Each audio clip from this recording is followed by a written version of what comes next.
Alright, ladies and gentlemen, I may welcome you to the fourth round of the Balance of Performance 2 Championship hosted by RWB. Sorry for the slight inconvenience from the start of the stream, but we are right on point in terms of time to catch the start of the first race. So, in case you want to always follow your favorite drive, either in terms of the standings, lap times and whatever, you may use the pit wall link that I have posted in the live chat and have a look at it yourself. So today we are racing at Paul Ricard on the south coast of France, not that far westbound of Monaco.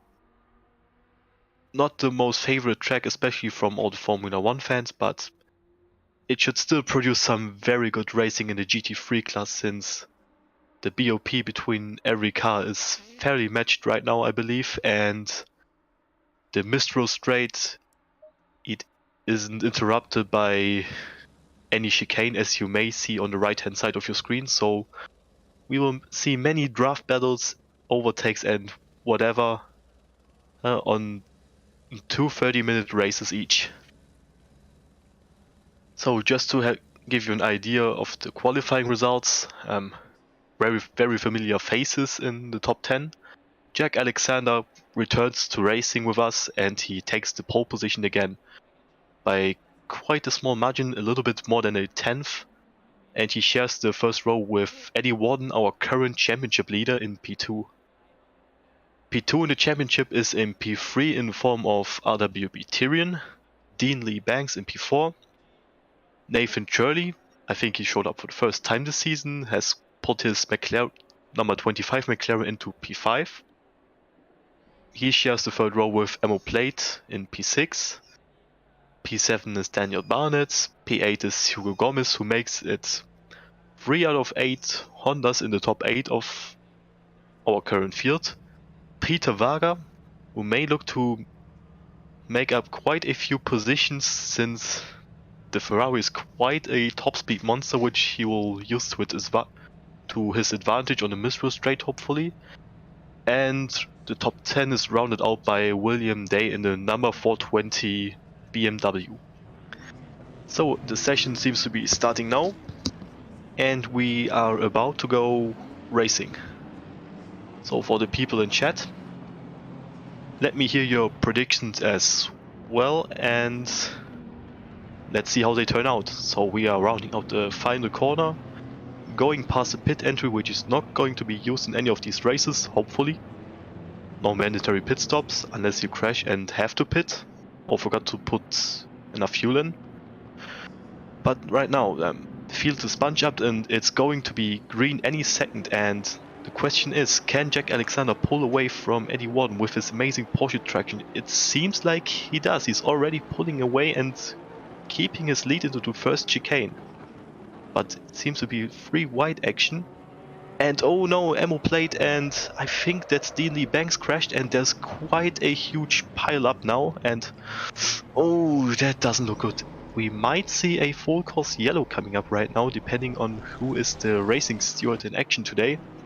But it doesn't seem to be the case, as we resume with race in action, and we are following Dean Lee Banks, who was involved in the turn 1 incident, going up the inside of Red Sky and already starting to gain positions back, so his car doesn't seem to be damaged that badly, and we might see him putting on some passes later on in the race as well. So now we go on the Mistral Straight for the first time. The Mercedes straight line speed seems to be better than the BMW, but Red Sky seems to be catching up towards him in the slipstream, and he's going down the inside. And is he already alongside him? Yes, it seems like he does. Will he pull off the move or back out of it? We will see any second soon, and no. Denny Banks keeps his P16 if the timing from the ACC game is anything to go by right now. And Red Sky will live to fight another day, as he is looking to fend off Martin Schäfer in P18, who started from the back, didn't put any qualifying laps in, so it's Still a question on whether he did it on purpose or maybe he was just late to the race.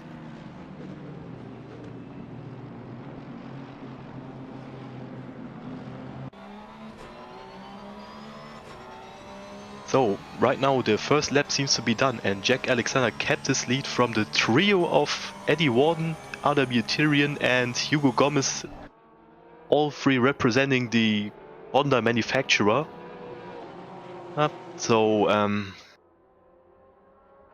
Jack has quite a task on his hand in order to keep the lead, because the Honda's straight line speed is no joke by itself, and driving the Porsche, like everyone who drove the Porsche once knows the pain of going into the straight line with a car like the Honda, Ferrari or whatever.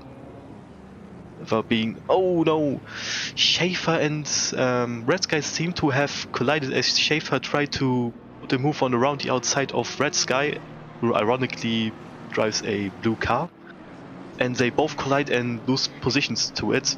Very unfortunate seeing those two teammates and buddies collide in a way like this. So yeah, it has gone from bad to worse as it seems, and Schaefer has a hill to climb again. So yeah, so to pick up on my previous point, the Porsche has the straight line speed isn't very good compared to the other cars in ACC, and you need to build up quite a lead going onto the Bistro straight that Schaefer just rounded out in order to keep your lead. Oh, and that must be the Mercedes of Ammo Plate, which seems to be very badly damaged, and he looked like he lost a little bit of control of the Mercedes, which is, considering it's a front engine car, quite loose on the rear ends, and luckily he didn't steer into Schaefer, and he moves from P22 to P21 and is looking like he's about to catch up to Red Sky again. Seems to be setting up for a move, makes Red Sky not go around the outside to take the ideal racing line, which will lose him straight line speed, as you can see on the start-finish straight, as they seem to be alongside, and now it's a question of who chickens out first. So Red seems to have braked a little bit earlier and Schaefer takes advantage of it and moving up into P20. So going back to another victim of the lap 1 incident, Dean Lee Banks has already worked his way up to P13, and many more positions up for grabs for our driver. Eva from Britain, as he goes onto the Mr. Straight right behind the Ferrari of Magnus Dahlgren.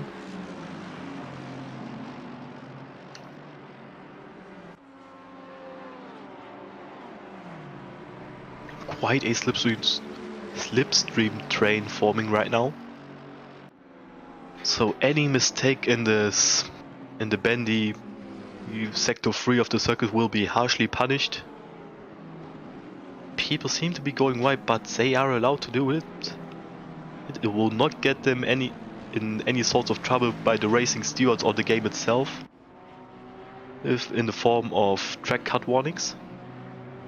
Damino seems to go quite wide now, but manages to keep his 11th position.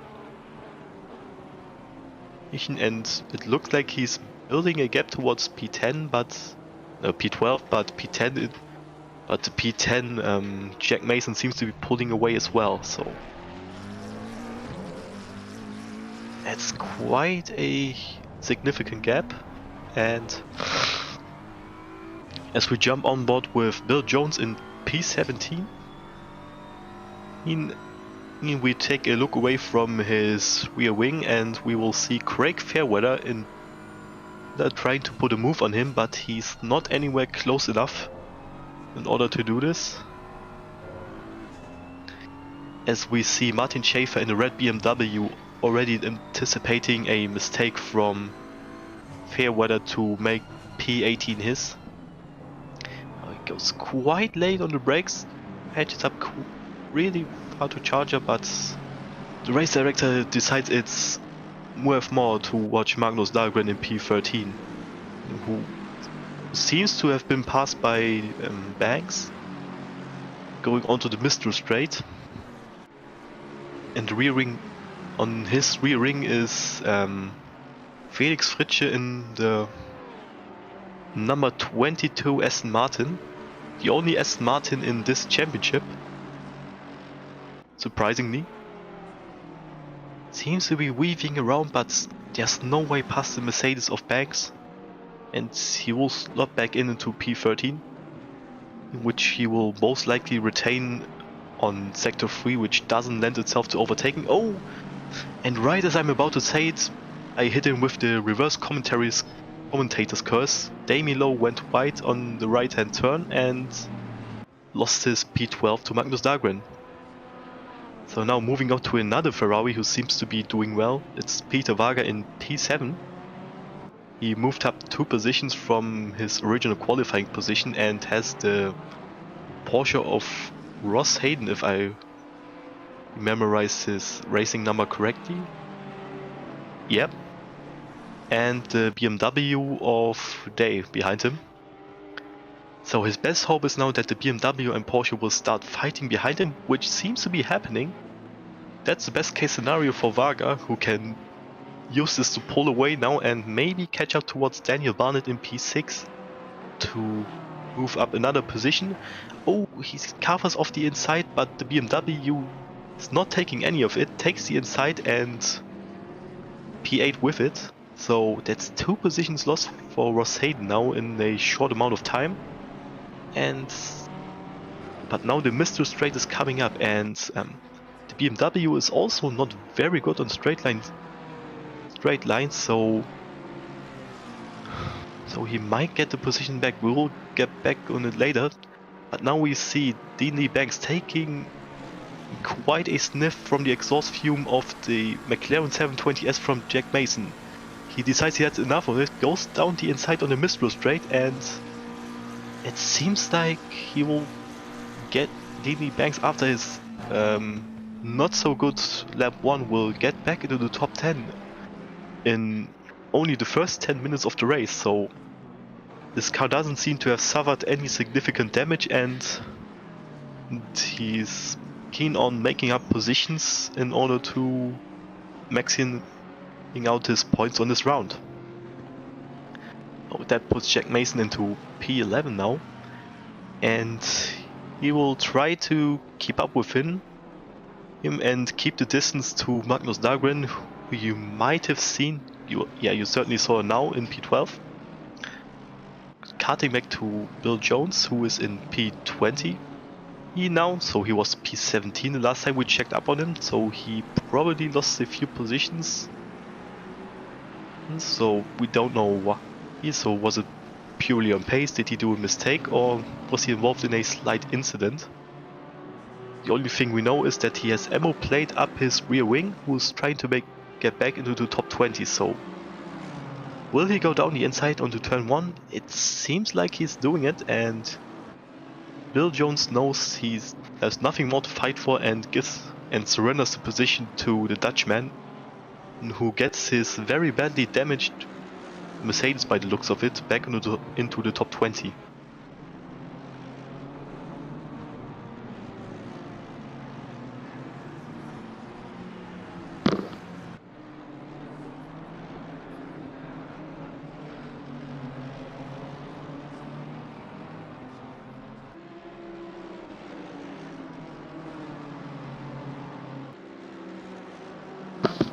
The gap seems to open up quite a bit towards ammo plate right now, and Charger needs to worry about Red Sky and the blue BMW behind him right now, that in order to not lose another position in a short amount of time. But Red seems to be getting closer and closer and closer, and he goes up the inside of Charger, going into the right hand kink, and takes the position away from him.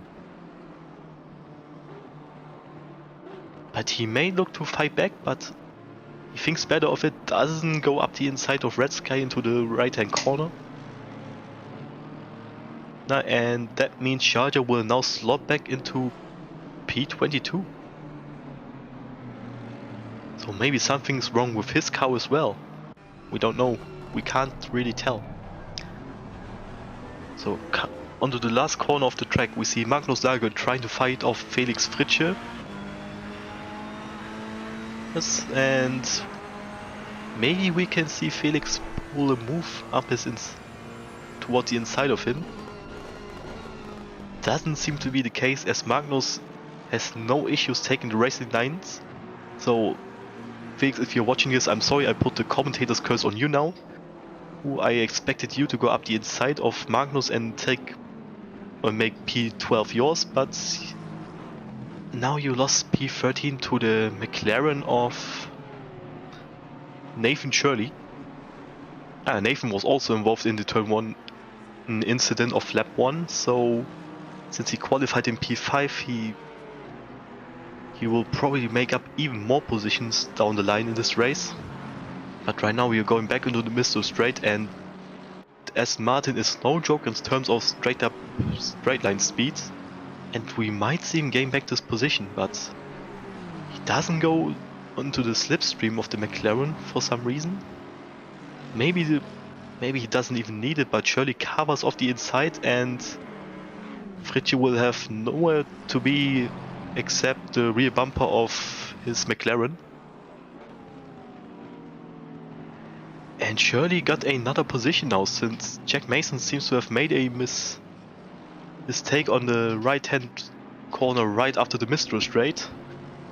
But Fritsche doesn't seem to capitalize on Mason's mistake, and he will stay in P14 for the time being.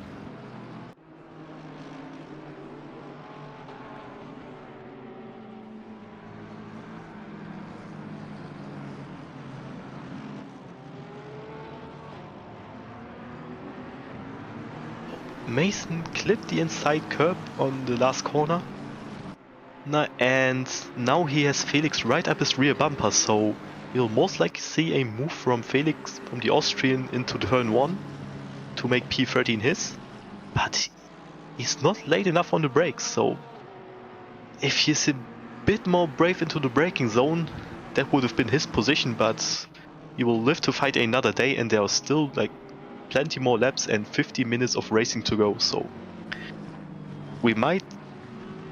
And with Jack being quite prone to mistakes in this race, we might see another opportunity coming up very soon for the Austrian.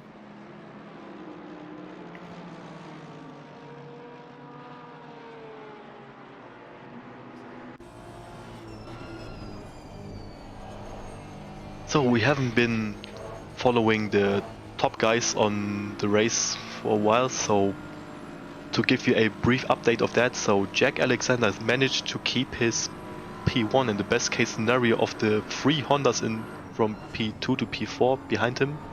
Battling seems to have happened, and which means Jack has a 3 seconds gap towards Eddie Warden and RWB Tyrion, so the Porsche straight line speed is bad, but it's not that horrible that you will lose this amount of a gap in the Mistral straight.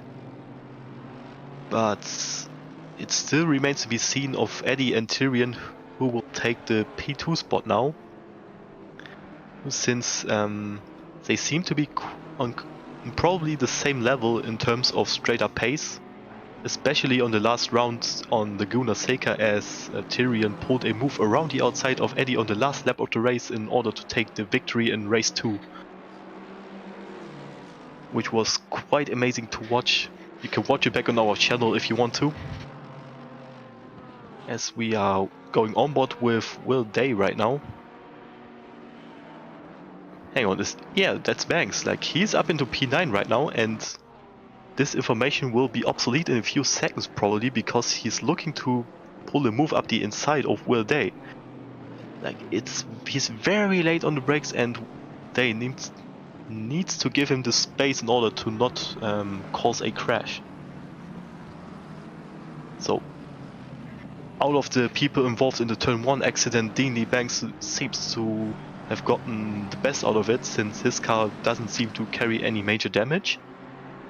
And he's already up into P8 again, which will give him a good amount of points for the championship. And now we jump down a little bit further down the midfield, as we see that Felix Fritsche seems to have gotten past Jack Mason in to take P13, and he's trying to move past another McLaren now on the Mistral straight. But Shirley knows that if he's on the slipstream of the Ferrari of Magnus Dahlgren, he will keep his P12.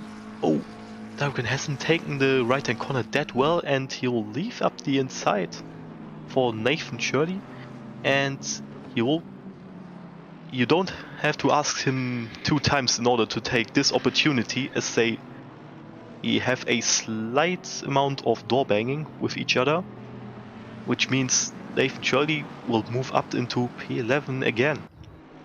And he has now a clear track ahead of himself, so if his race pace is anything to go by, if his quali pace is anything to go by, he will pull away from the group behind him significantly on the first sector of the lap, which will put him out of the danger zone of getting drafted in the Mistral straight.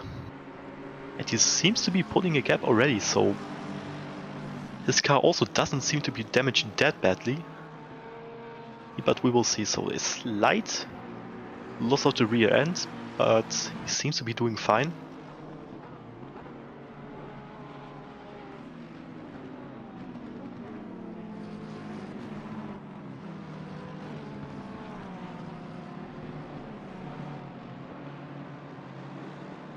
So let's take a moment and read all the chat messages. So Mr. Brasshub is asking, is Hugo Gomez racing today? Yeah, he is.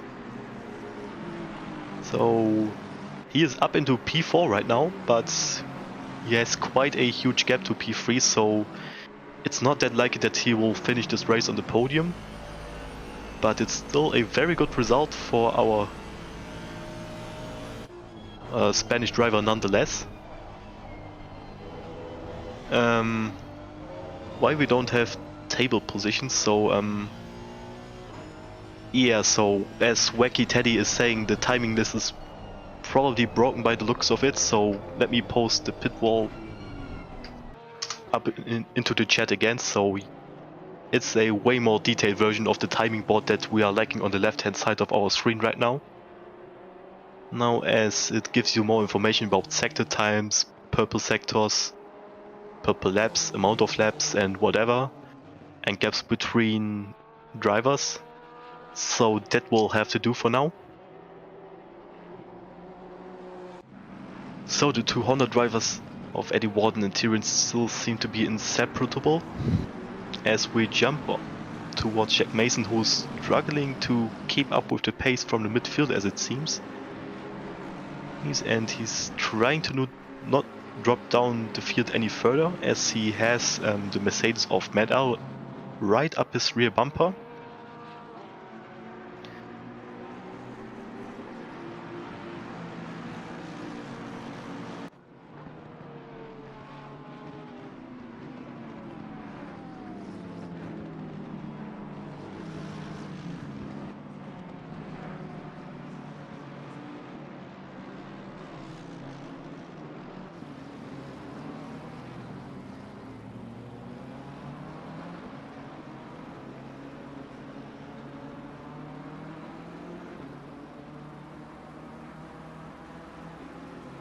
So now going onto the Mistral straight, Jack has not the slipstream of the car ahead, which leaves him vulnerable to Mad Al in the Mercedes as we jump back towards Eddie Warden and Tyrion,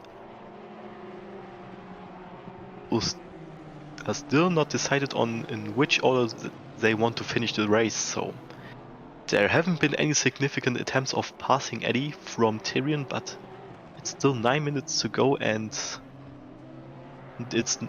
the positions are not settled until the checker flag is being waved at them.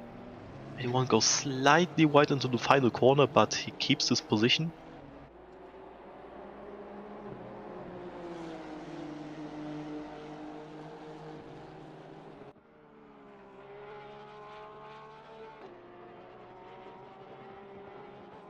So in the distance of the start-finish straight shot, you might have spotted Hugo Gomez, who was driving in the number 14 Honda.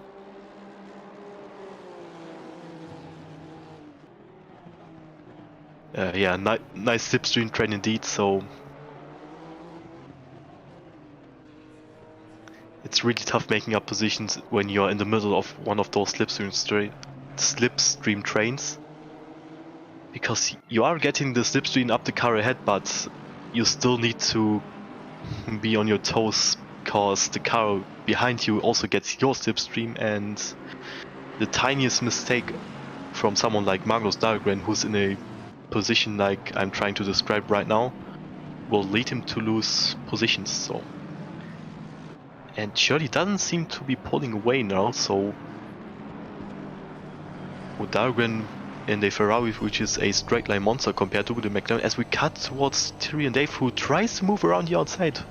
One of the braver overtaking maneuvers I've spotted so far in this race, but he doesn't pull it off, as it seems, and Eddie goes a little bit wide. His left-hand side wheels touch the blue part of the Paul Ricard circuit, which is also jokingly referred to as a parking lot. But for now he will keep the final podium spot, and he will live to fight another day, since he doesn't seem to have lost any time towards Eddie, and he's trying to move up the inside, but at least he thought of it, but yeah, he wasn't late enough on the brakes to go for it, so it's still quite a risky move to pull off, as we see Nathan Shirley right on the going off the track and losing 4 positions in doing so, which makes Magnus Dahlgren now the leader of the midfield slipstream train. Very easy to go dip like 1 or 2 wheels on the blue stuff, which you might spot in this shot now. It's not that hard to do, and you get carried towards the outside of the track, and will lose you quite a lot of time, and probably will get you in trouble, because you lose positions and it's very hard to rejoin the track properly. As we see Felix Fritsche in P12 trying to defend for Martin Schäfer in the red BMW,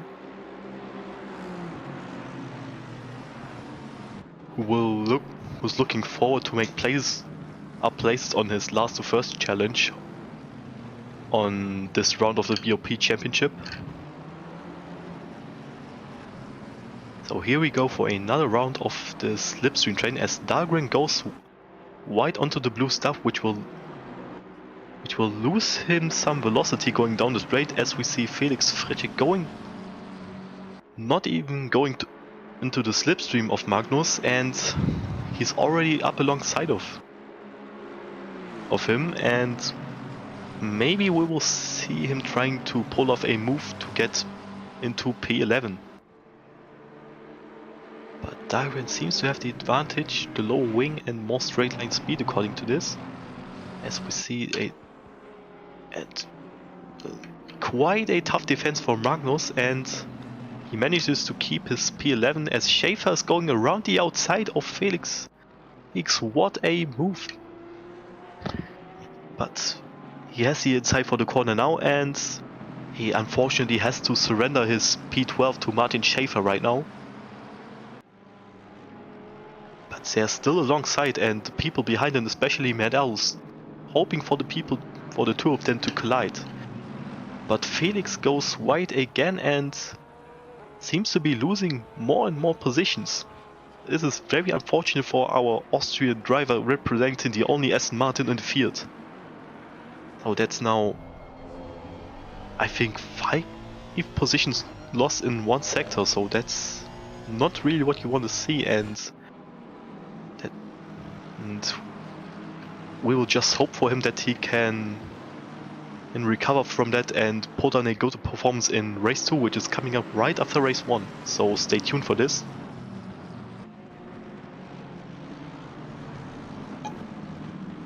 Surely trying to go around the outside of Merdell, and in doing so he has to cut the sequence of corners and slot back behind Jack Basin and Felix. And now he's trying to keep his P16 protected from Damian Lowe, who is right up his rear bumper and hopes to have the straight line speed advantage over the UK driver. As we see Jack Alexander in P1, who didn't get quite a lot of screen time, to be fair, lapping the first driver of this race, who is Giorgio Minga by the looks of it. Really struggling to have a good pace on the Mercedes. But yeah, so the gap has opened up to 8 seconds now to P2, so this is quite a comfortable position for Jack Alexander to be in, and he will most likely take the win in race 1, unless something horrible happens in the form of a drive-through penalty or something else.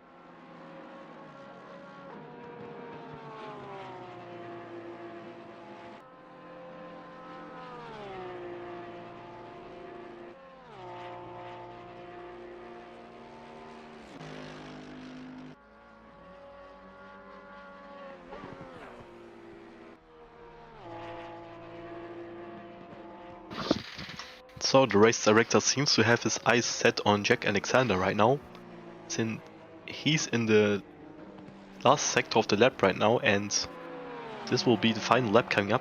So yeah, so Pinpoint being now in P6 or P7, depending on how things settle between him and Peter Varga, having an amazing race right now, also in an amazing livery Porsche, but Varga put the straight line speed of the Ferrari to use and makes P6 his. So really good result for the driver out of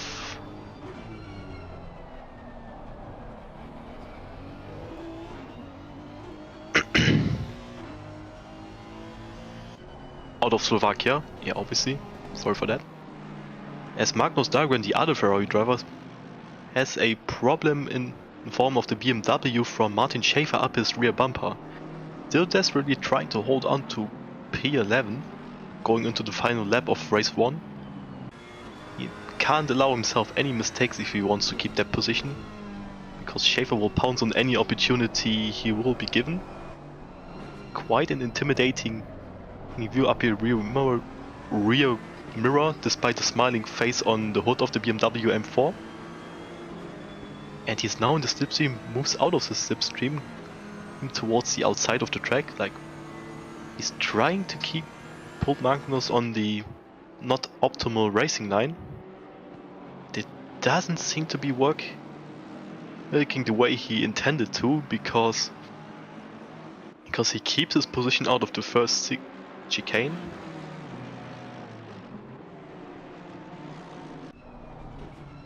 But now it works. Magnus Dahlgren with the mistake, and he loses P11 to Martin Schäfer, who moves up to P11 right now, which will mean he made up 13 positions in race 1.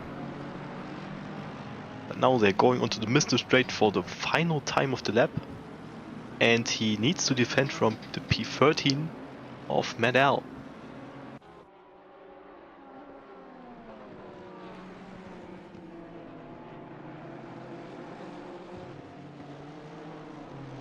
So, Jack Alexander at the final corner right now.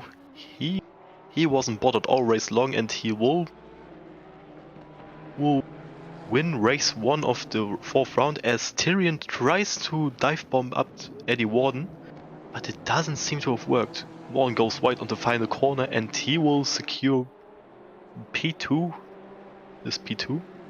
and Tyrion will finish in P3.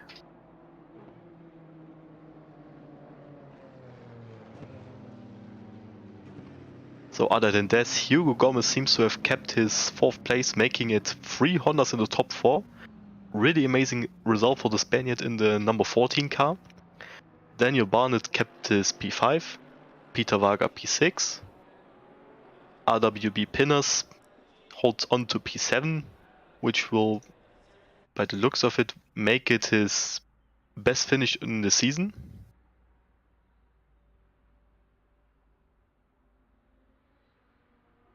Other than that, Dean Banks manages to recover from a horrible lap 1 and move up to P8. Will they makes also moves up a position and finishes in P9. Ross Hayden rounds out the top 10.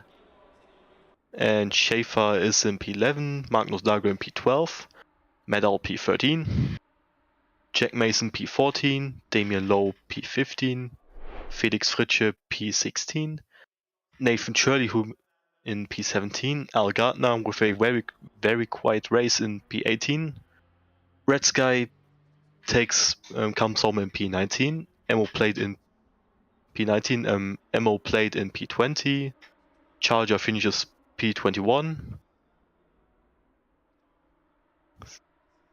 Connor Smith finishes in P22, Craig Fairweather in P23, and Giorgio Minga finishes in P24. So that was quite an eventful first race, and I have very good news for you people watching the stream. There is a race 2 coming up right away, so stay tuned for that.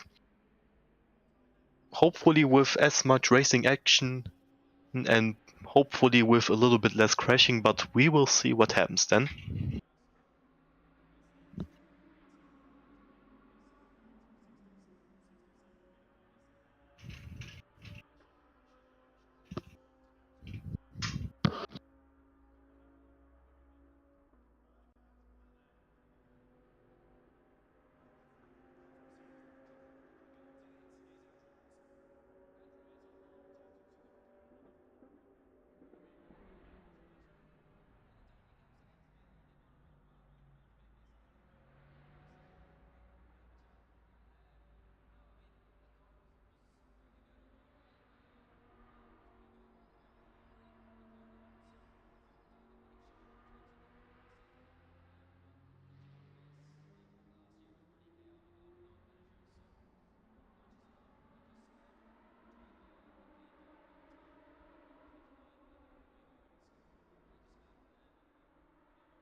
So, in case you are wondering why we are seeing the poster from the Balance of Power 2 Championship again, we are trying to sort out the broadcast so you can see the standings with the drivers on the left-hand side on your screen right now, which was missing in race 1, unfortunately. And whether or not we manage to get it fixed, and we will be there right away when race 2 starts. So just get yourself something to drink, some more snacks, and be ready when race 2 goes underway.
So we seem to be back right now, right in time for the start of race 2.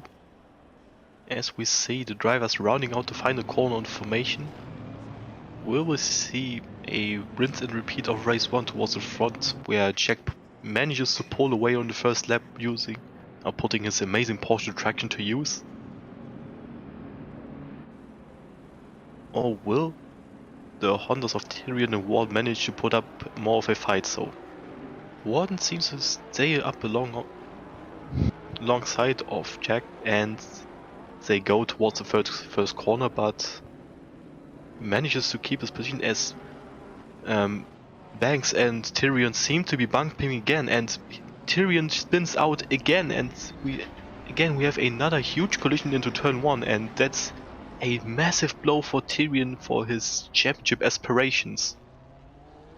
So, but he seems to be the only car that spun around, and now he has quite a big gap to make up to get towards the tail end of the peloton. And yeah,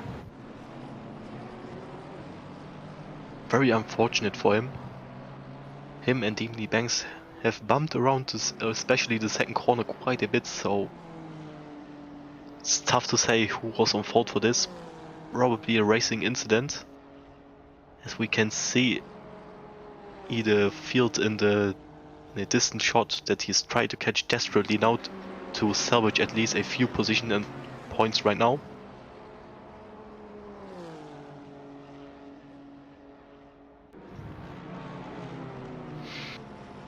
At least it doesn't look like his car has suffered very bad damage, as he manages to keep on going and already catching up with the pack in front of him.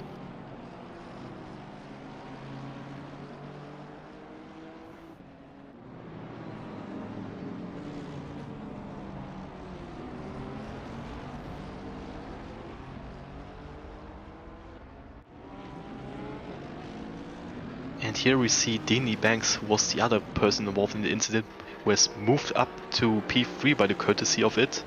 And now he's trying to make up even more positions as he's moving closer and closer to the rear bumper of the number 5 Honda from Eddie Warden.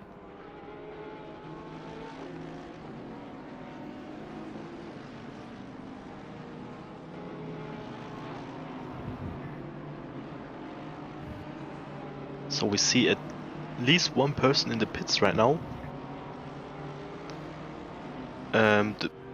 The two drivers in question seem to be Jack Mason with the number 19 McLaren and Damien Lowe, the Singaporean driver, with the number 94 McLaren as well. As we see Pinpoint and Schaefer fighting for position right now. Pinpoint has the inside, but Schaefer gets the better traction out of the corner, so Schaefer moves up to P418 already in part 2 of his last to first challenge.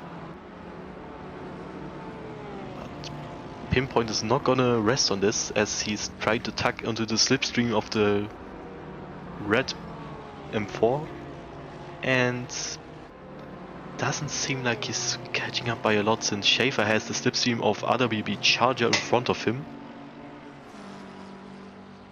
So he will have to live with P19 at least for now. Oh, then we see Mercedes of, I think that Giorgio Minga, cutting the right hand corner quite a lot in order to keep the position from Tyrion, but from what we saw in the last shot, he seems to have passed him nonetheless. So now we see Al Gardner driving that Evo 2 Audi, and he's in P14 right now, trying to keep Dahlgren behind it, but there's so much action going on right now. Now the race director can't really decide on what to watch at the moment, as we see Charger rounding out the final corner with the red BMW of Martin Schaefer on his tail. And we see Eddie Warden, who seems to have built up not quite a gap, but it's roughly 7/10 judging by pit wall, or towards the P3 Dean Lee Banks, as they go towards the Mistral Straits. So maybe he will get into attacking range to challenge for the P1 spot. And he was the only person in the season being to finish every race on the podium, which is quite an amazing achievement given with his very strong race pace in qualifying and managing to stay out of trouble in the races. He seems to be edging closer towards the number 1 Porsche of Alexander, but it's not enough in order to go for a move. He needs to get closer in the twisty sections of Sector 3 in order to muster up a move to make it happen. But there are still 25 minutes of racing remaining, so it's very likely that we might see a fight for the lead of the race happening.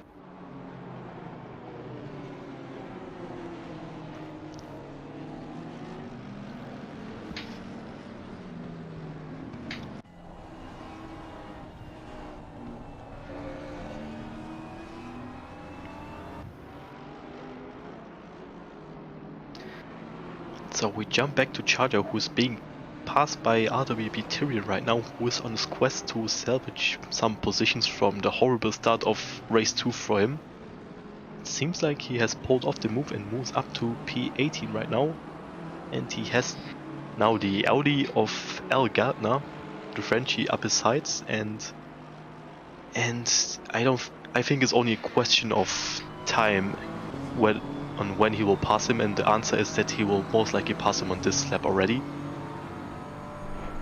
So as we take a look up the cockpit of Charger, who has the best seats in the house for this battle.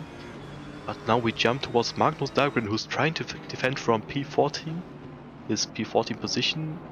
Schaefer seems to go around the outside and he pulls it off, which puts Schaefer into P14, resulting in 10 gained positions for him already, so his race is going quite well right now.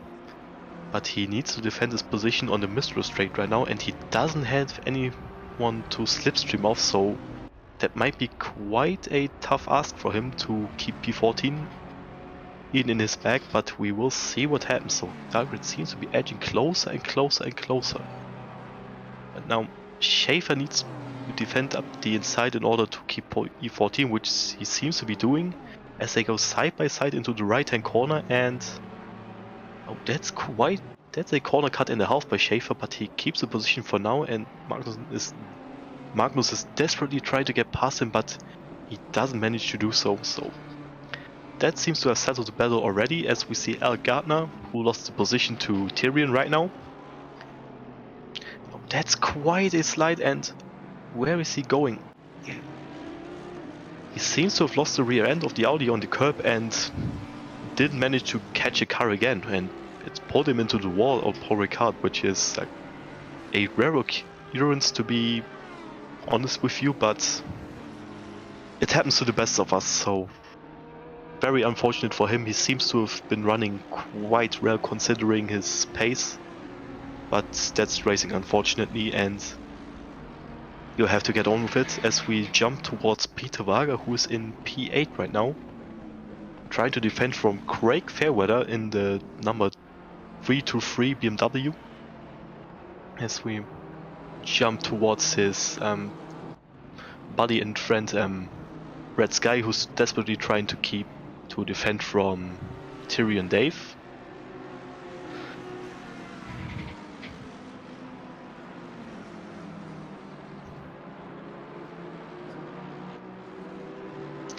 So now we jump towards Bad Al, who is in P12, trying to get past Felix Fritsche on the Mistral Straight, putting the straight line speed of his beloved Mercedes onto the test, and he seems to be getting closer and closer as Felix doesn't have anyone to slipstream off, so no real slipstream trains going on right now. But Medal isn't really close enough to go up the inside of the Austrian. Felix goes a little bit wide on the right hand corner, but doesn't seem to have cost him any time, to be fair. And Medal goes a little bit too hard on the curb and needs to catch a slide in order to keep P12 his.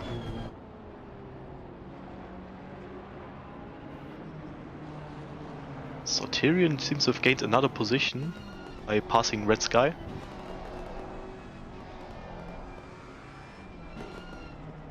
And Peter Vargas still trying to hold on to the P8, rounding out the lap now.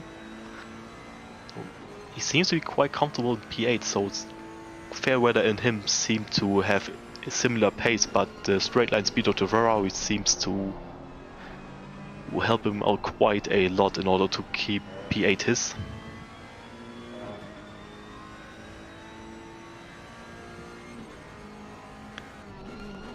But it's also worth mentioning that also Peter doesn't have anyone to slipstream off, so if he makes a tiny mistake right now, it will have Craig Fairweather up his rear wing mirror and it will result in a slipstream battle down the straight. So moving on a little bit forward into the field, we will see Daniel Barnett in the best placed Audi of the field, trying to defend his position from Ammo Plate. And Ammo doesn't seem to be gaining on him on the straights, hence Daniel is weaving quite a bit, but yeah. Giorgio Minga tried to defend his position from Damien Lowe, the Singaporean, as you might have spotted on his rear wing, but doesn't manage to do it, which means Damien gains a position going onto the Mr. Straight and hopes to gain more positions out of it in order to salvage a few more points for his championship tally. He seems to have had quite an unfortunate lap 1 because he needed to pit on the end of it.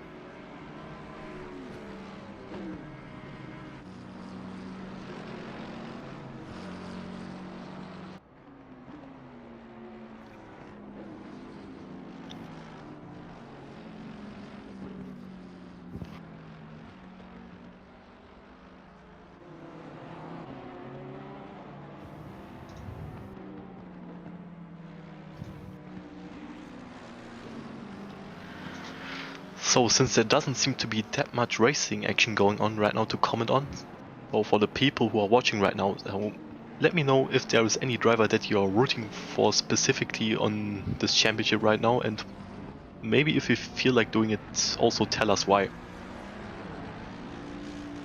So we can see who has the biggest amount of fans on the EOP2 championship.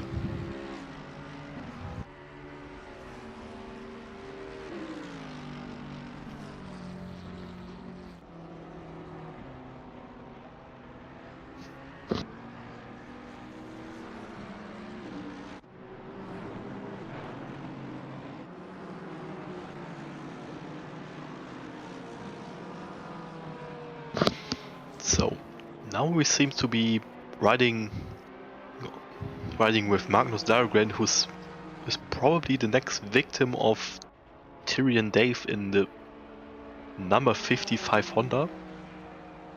So it's very likely that Magnus is about to lose his position, because he seems to be edging closer and closer and closer, but he's moving towards the inside and not giving Tyrion any space to pull this move off. Now he moves towards the outside and Tyrion's up the inside as Tyrion doesn't go for the move, thinks better of it, is trying to muster up a move maybe on the start-finish straight or even earlier. Apart from that, Hugo Gomez seems to have been making up quite a few positions again, as we see him up in P4 again, so that's a very strong showing for the Spaniard, who's trying to fight off Nathan Shirley in the number 25 McLaren, who lost the rear end a little bit going out of the last corner, which will give Hugo Gomez a bit of space to work with.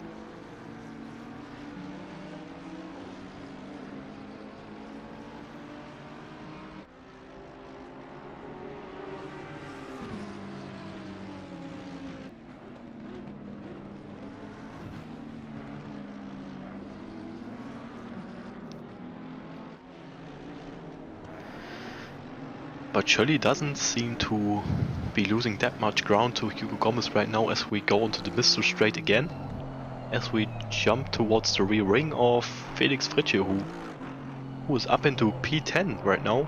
Very good position for the Austrian driver. but who doesn't seem to have any pressure from behind right now. So we see Medal and Schaefer going onto the Mistral Straight, with Schaefer being right up the rear diffuser of the Mercedes. Medal moving towards the left hand side of the track, trying to break the slipstream of Martin, but Schaefer seems to stay alongside of the Mercedes nonetheless, and he will take the P12 position on the right hand kink. So that's another position gain, which makes it 12 gain positions for Martin Schaefer right now. So the race seems to have been going his way this week round. And he's already pulling a gap towards Medal.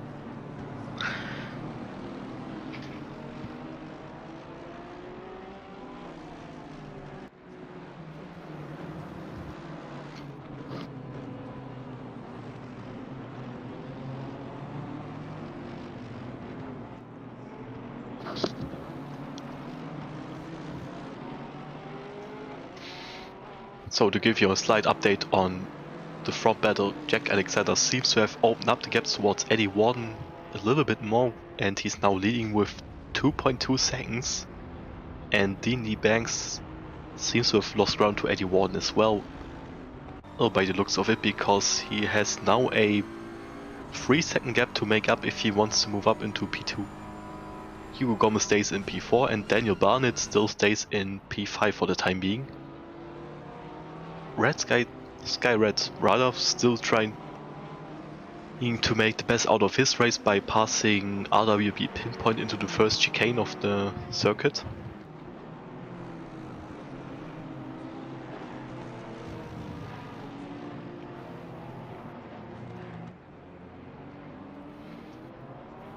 He doesn't seem to have gotten the best traction out of this corner, since Pinpoint is right up his rear bumper, and he will probably try to pull off a move onto the Mistral Straight as we jump towards Giorgio Minga, who needs to defend his P20 position from Connor Smith in the 765 McLaren.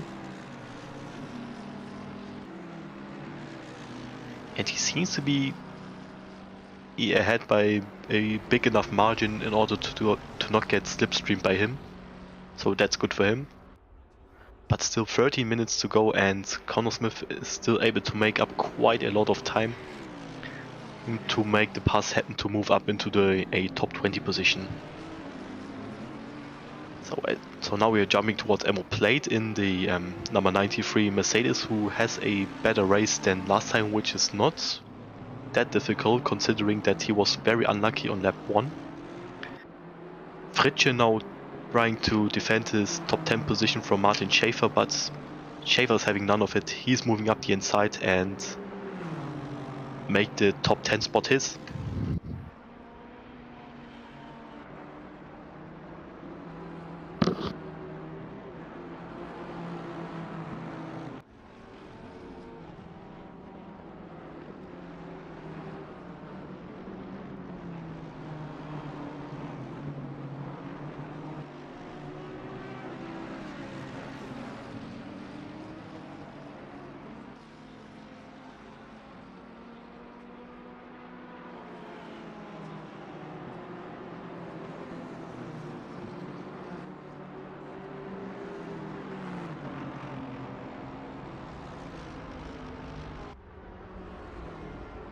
So by the looks of it, Schaefer has opened up a big enough gap towards Fritsche to not get past again on the Mistral Straight. So by the looks of it, Fritsche needs to settle for the for P11 now, which is still a very good result for him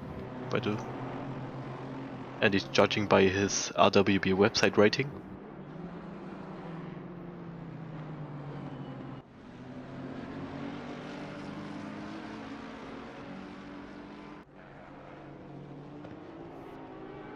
As we jump towards Daniel Barnett, trying to defend his E5 stroke from Emil Plate and Nathan Shirley. Well, he seems to be losing touch towards Hugo Gomez in the Honda that you are seeing ahead of you. So he will not have the slipstream on the Mistral straight. Oh, he needs to open up a little bit of a gap towards the Duchy in P6 in form of ammo plate, in order to keep that top 5 spot. But Emma also needs to defend from the McLaren of Nathan Shirley behind him, so that's probably the toughest position to be in, because you want to be aggressive and make a move for P5, but the tiniest mistake gets punished by a driver from the caliber of Nathan Shirley, so you need to pick your battles very wisely.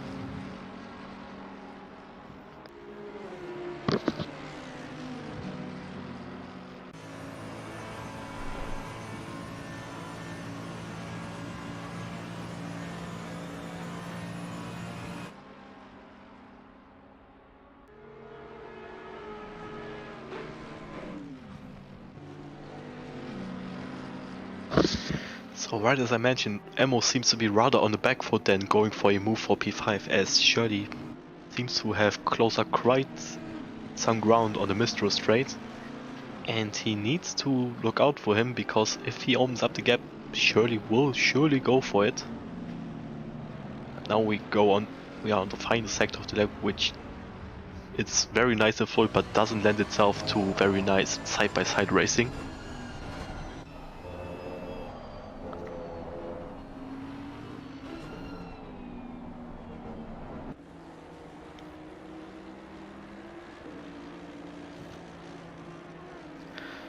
Oh, what is this? Shirley is going into the pits, so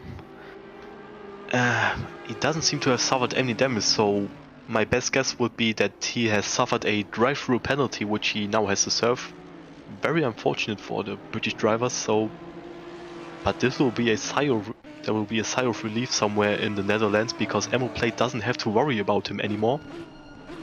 And he can fully focus on getting into the top 5 by pulling a move on the Audi of Daniel Barnett. And now Barnett moves up into the hot seat of Ammo Plate, since he is the guy sandwiched between the Honda of Hugo Gomez and Ammo Plate right now. And we will see how it plays out for the remaining 8 minutes of the race.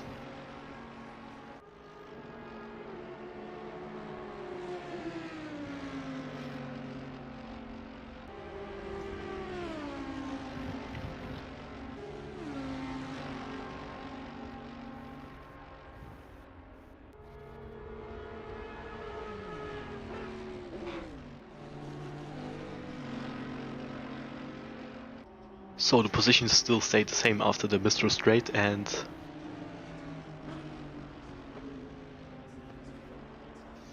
nothing else really seems to be going on right now, judging by the gaps from pit wall.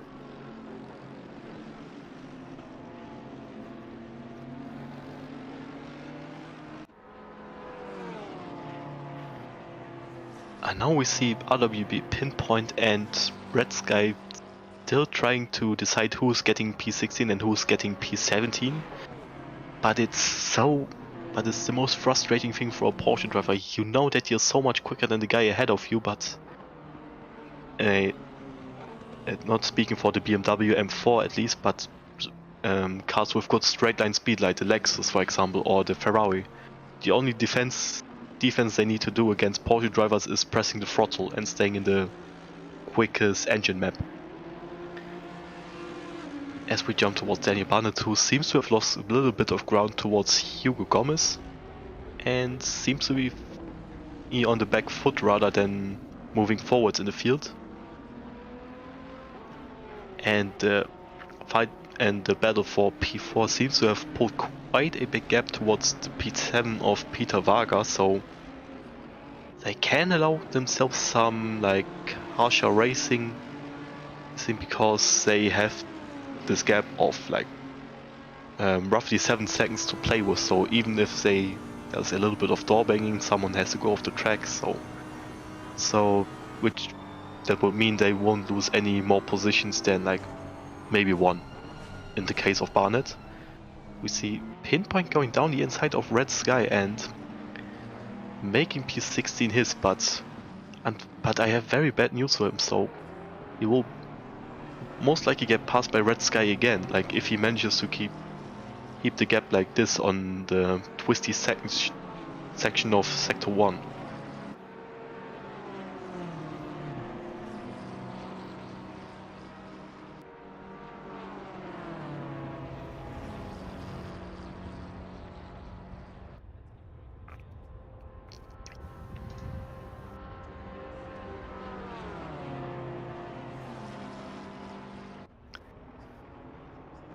So Red Sky doesn't seem to be passing Pinpoint, and he will need to settle for P17 right now, so I was wrong about that, unfortunately for the Belgium driver. And Damien Lowe in the McLaren that you might have spotted in the shot right now seems to be catching up towards the fighting pack of the two guys, and he will want to make up positions as well, so we might need to keep an eye on that as well.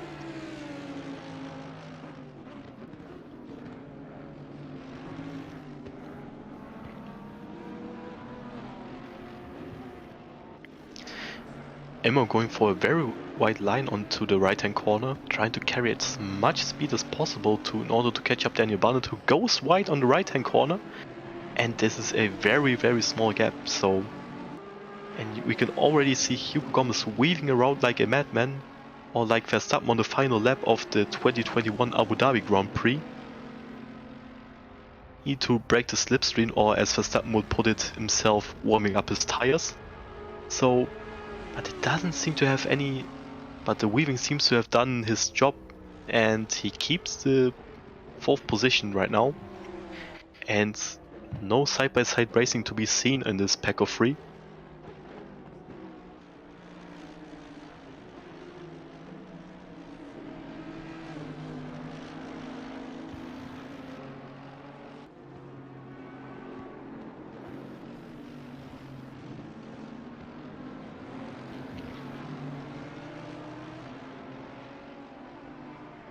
We see Emmo getting closer and closer and closer, so the tiniest mistake of Barnett will lead him to lose the position right now, so he will be well pressed in order to not make any mistakes whatsoever, as he doesn't get the best exit out of the final corner, and Emmo places right up his rear wing, but doesn't seem to be enough, so the straight line speed of the Audi on this track seems to be very good as well, or maybe a different setup approach by the two guys that we currently see fighting each other, where Emmo Play went for more downforce in order to make up time in the sector 1 and 3, and Barnett going lower on the wing. But that's something that we can't tell right now. Maybe in the interviews after the race, as we see Barnett almost taking out Hugo Gomez, who had to take a shallow line to the corner to defend from Emmo. But that seems to have lost him quite some time to the Spaniard in P4, and now we have the best view in the house for Emmo trying to pull a move on Barnett, who seemed to be doing quite a lot of weaving on the straight, and depending on whether Emmo would try to report it or not, like we might see a penalty coming his way, like if the rules are applied in a rather strict way. So another battle coming up for P14 right now. Magnus Dahlgren the Swede trying to keep Nathan Shirley behind him, who dropped back quite a lot of places due to his drive-through penalty for corner cutting. But he doesn't seem to get past the 297 Ferrari, and he will need to tuck back up the guy in front of him and stay in P15 for now. Speaking of the number 15, we are right back towards Daniel Barnett, and as the pressure is mounting up more and more from Emmo Plate right behind him. By the looks of it, Hugo Gomez will most likely take another P4 home, and which will make it by far the best result for him this season, I believe. Yeah, like the two course, would be the best overall result for him this season by quite a margin. Managing to string together 2 good races.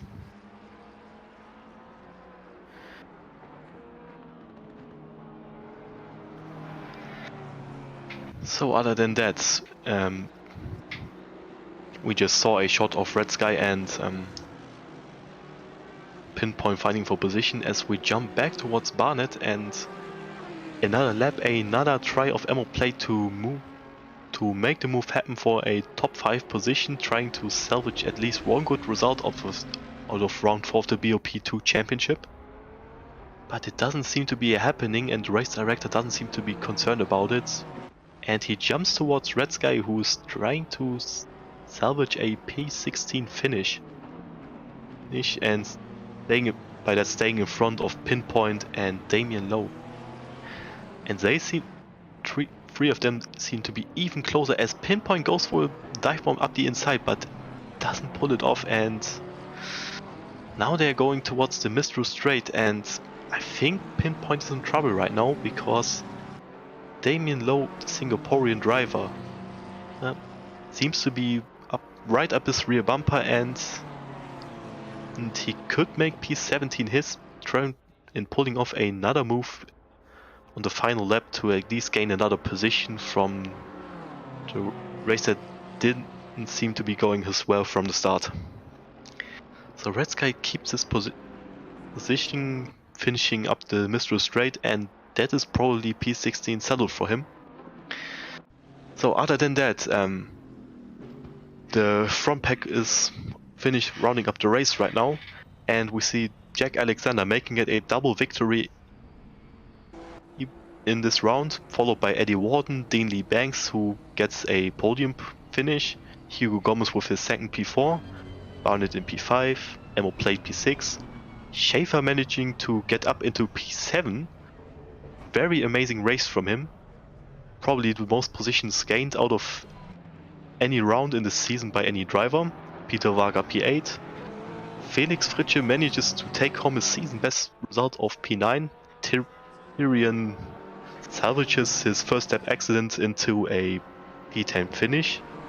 Medal in P11, Day P12, Ross Hayden P13, Shirley P14, Magnus Zagren P15, Red Sky P16, Pinpoint 17th, Craig Fairweather 18th, Giorgio Minga takes home P19, Jack Mason rounds out the top 20, Connor Smith comes home in P20, Jar Jar finishes in P22, Al Gardner finishes in P23, and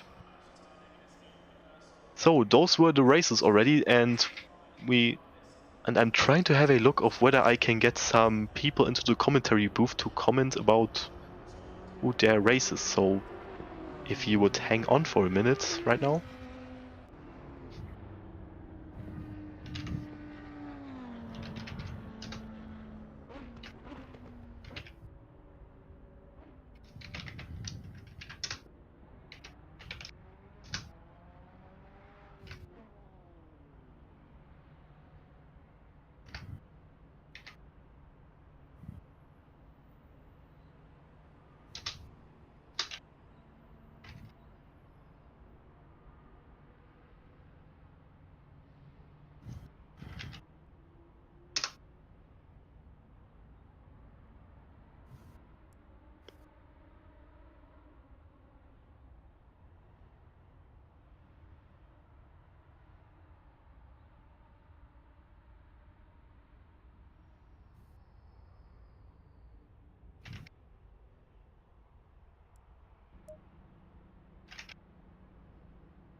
So looking in the Discord chats, Jack Alexander, despite his 2 race wins, claiming that the Porsche isn't that good here. So to cite his words, it's okay in Sector 3, but the McLaren has still better downforce here. And the comment was made before the actual race, so yeah, fair enough.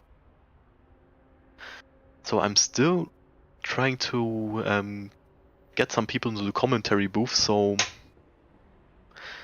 as long as we are waiting for some responses, I want to shout out all of our sponsors that you can find on the bottom row of this beautiful poster that you're seeing right now.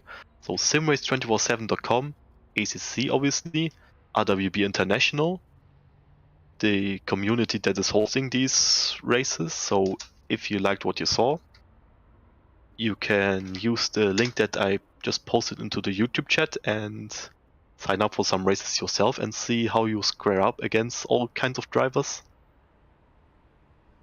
That's Racing Sim Tools, amazing provider of software for tracking your telemetry and everything else, trying to improve your technical understanding and helping you with setting up your cars. SimSock, you might have seen it in the intro of the stream. So socks with an extra amount of grip in order to not slip up from your sim racing pedals. At least I can say it happened to me more than once. And Next Level Racing. So as we are waiting, oh, hang on, just let me join the race comms and ask if someone wants to join. I'll be right back.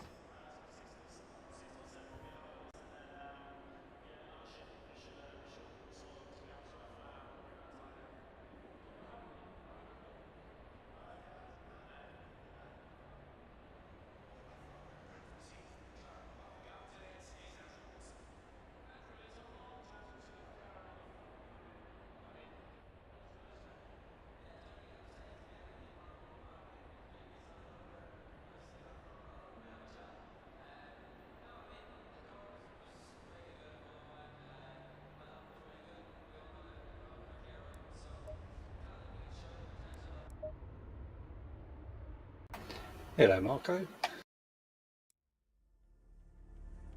Hello, Tyrion. So that was quite a roller coaster of emotions for you in this round of the championship. So you managed to take home a podium position again in race 1 by finishing P3.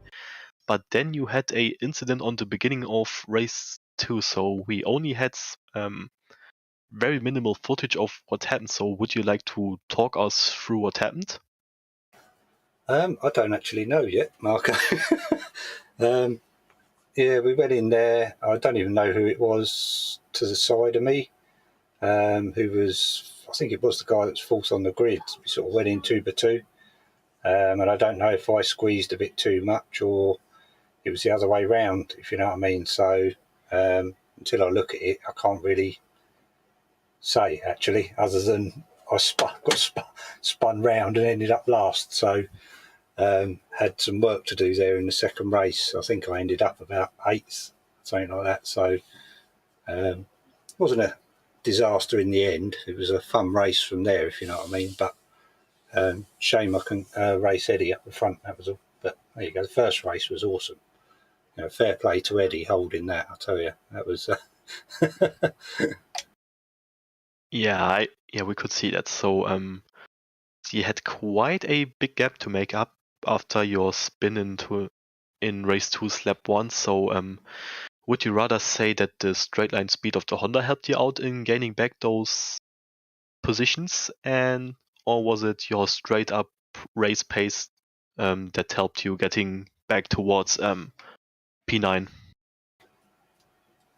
It wasn't... I don't think I had uber speed on the straight because in the first race I couldn't pass Eddie on the straight even when I was in his boot.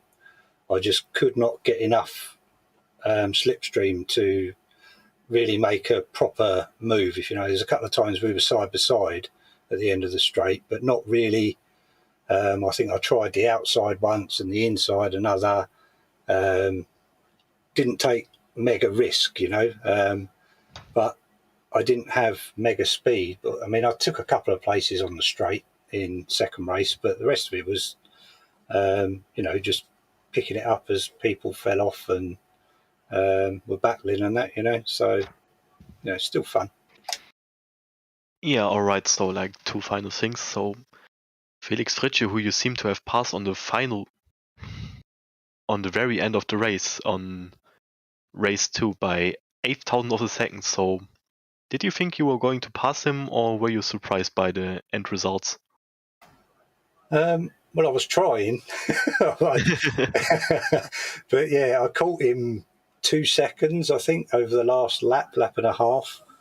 And again, I couldn't get enough on the straight to sort of have it done by the time we was into sector 3.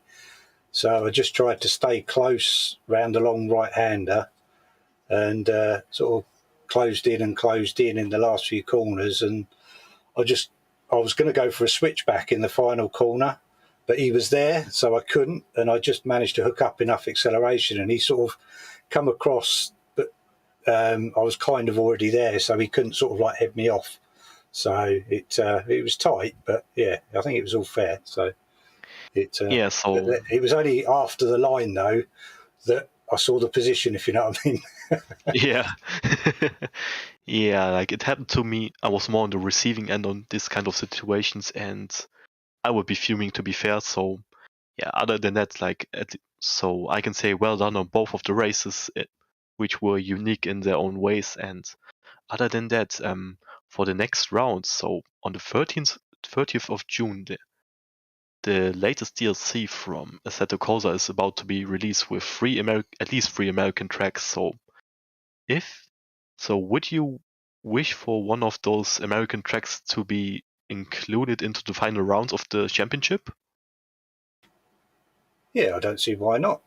It'd be nice to do something different, wouldn't it? So, yeah, I wouldn't mind a bit of Watkins Glen or something like that. I haven't raced that for a while, and it's a good track. Yeah, so that will be my final question towards you. And since we don't have anyone else being eager to join the commentary booth, we will round up the stream right now. So thank you for joining. Thank you for everyone who was watching. Thank you to all the sponsors that you can still see on the bottom row of your screen. And it will be probably my last time commentating on the Balance of Power 2 Championship, as I most likely won't be available for the last 2 rounds. And I hope you all have a nice evening. Cheers, Marco. Cheers.